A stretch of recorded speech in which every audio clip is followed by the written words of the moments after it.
जय श्री कृष्णा। राधे राधे। सभी श्रद्धालु भक्त जनों को मेरा नमस्कार है। आज आप सभी श्रवण करेंगे आंवला नवमी की व्रत कथा। जो भक्त जनों आंवला नवमी की व्रत कथा पूरा सुनते हैं उनकी भाग्य बदल जाते हैं।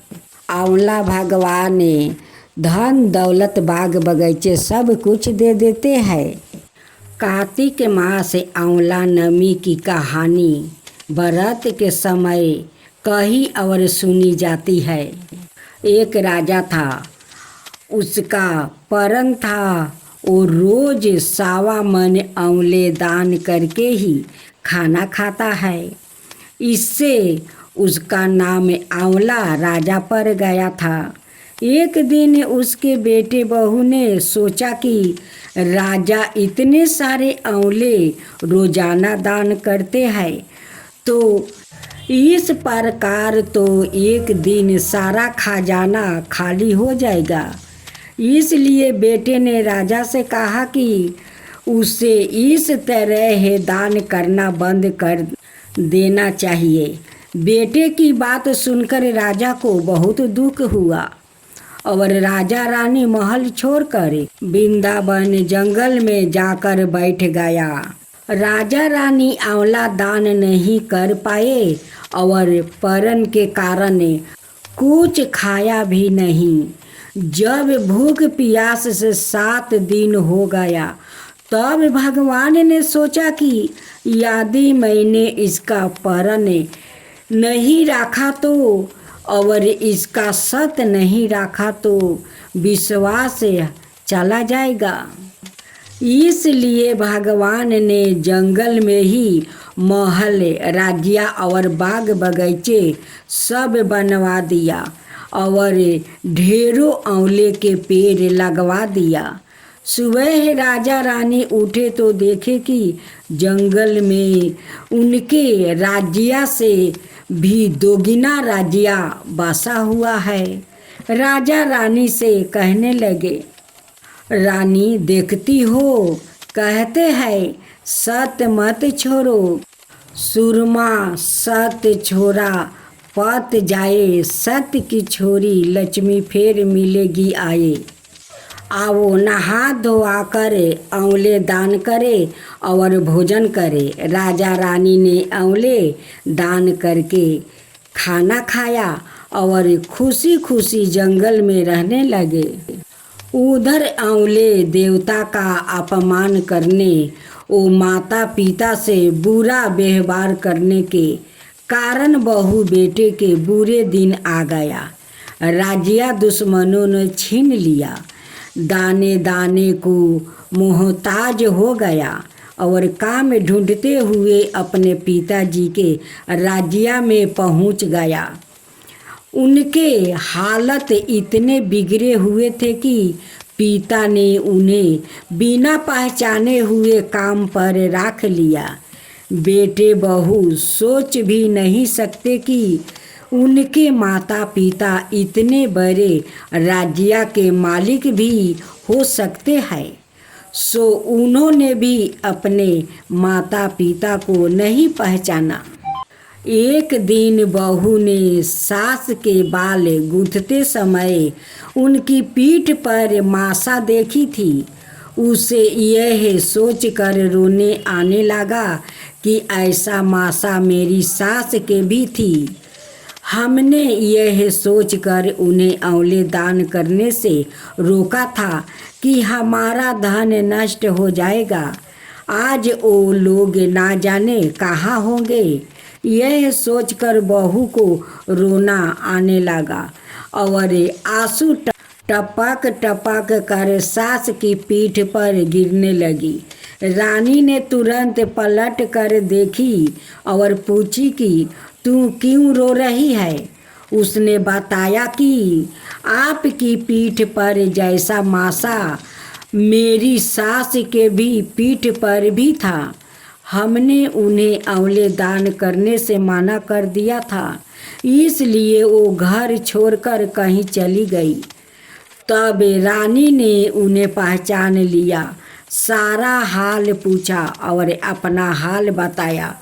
अपने बेटे बहू को समझाया कि दान करने से धन कम नहीं होता बल्कि बढ़ता है। बेटे बहू भी अब सुख से राजा रानी के साथ रहने लगे।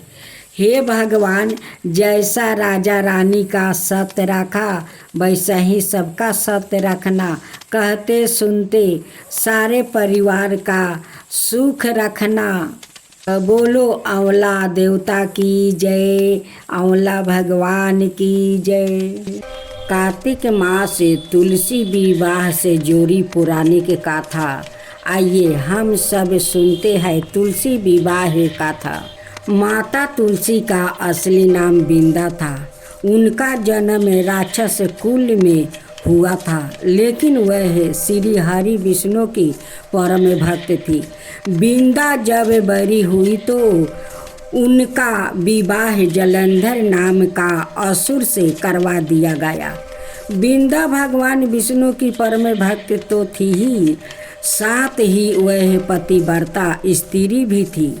उनकी भक्ति और पूजा के कारण उनका पति जलंधर अजय होता गया और इसके चलते उसे अपनी शक्तियों पर अभिमान हो गया और उसने स्वर्ग पर आक्रमण करने लगा। देव कन्याओं को अपने अधिकार में ले लिया।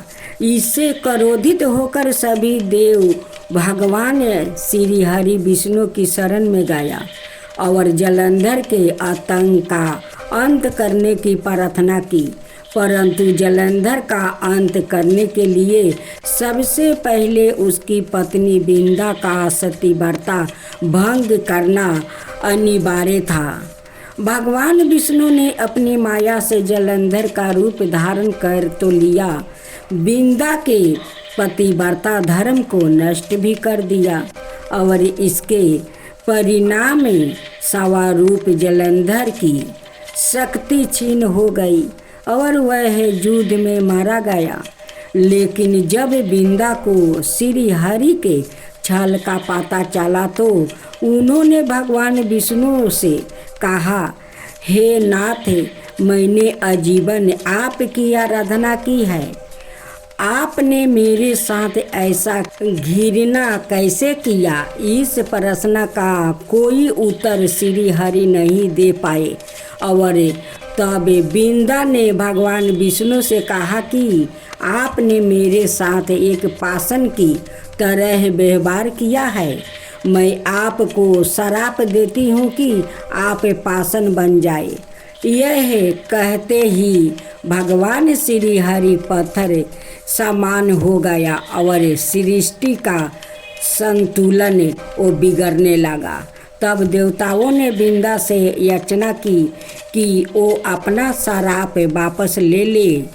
भगवान विष्णु भी बिंदा के साथ हुए छल से वो लज्जित थे और अंत में उन्होंने भगवान विष्णु को क्षमा कर दिया और भगवान विष्णु को श्राप से मुक्ति कर दिया। जलंधर के साथ सती हो गई।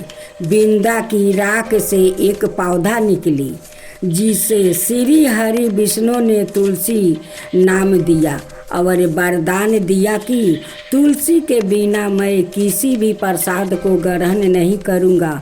मेरे शालिग्राम रूप से तुलसी का विवाह होगा और कालांतर में लोग इस तिथि को तुलसी विवाह करेंगे।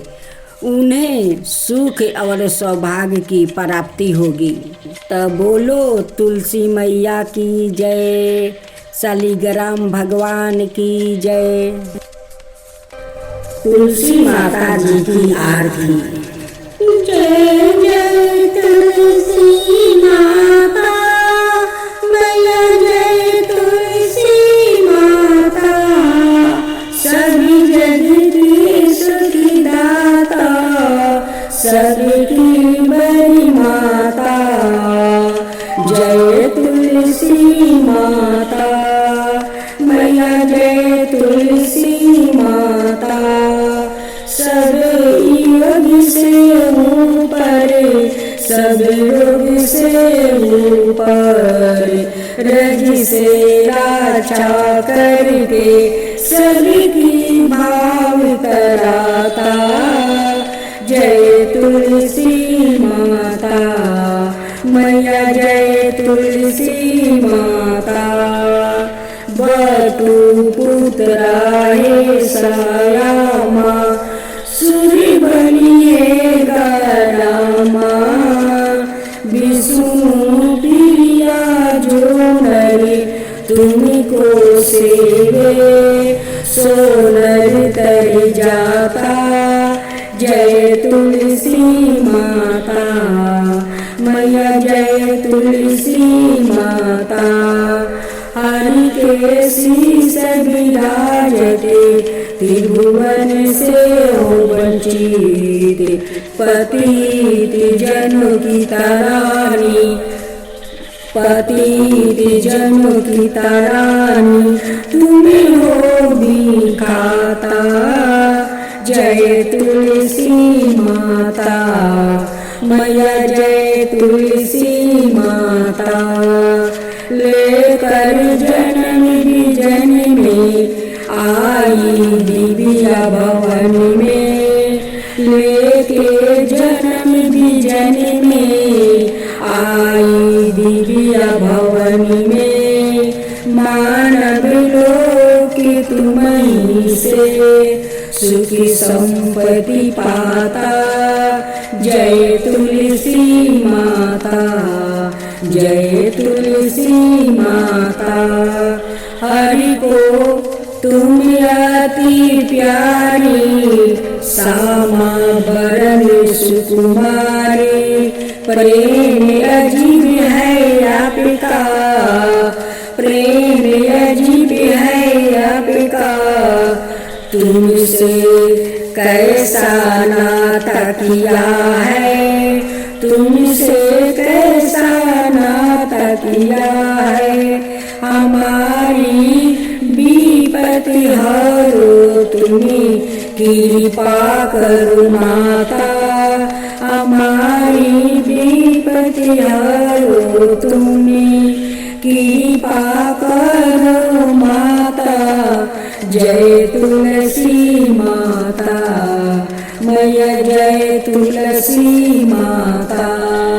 जय जय तुलसी माता मैया जय जय तुलसी माता। सभी जग की सुखी दाता सभी की बड़ी माता। जय तुलसी माता मैया जय तुलसी माता।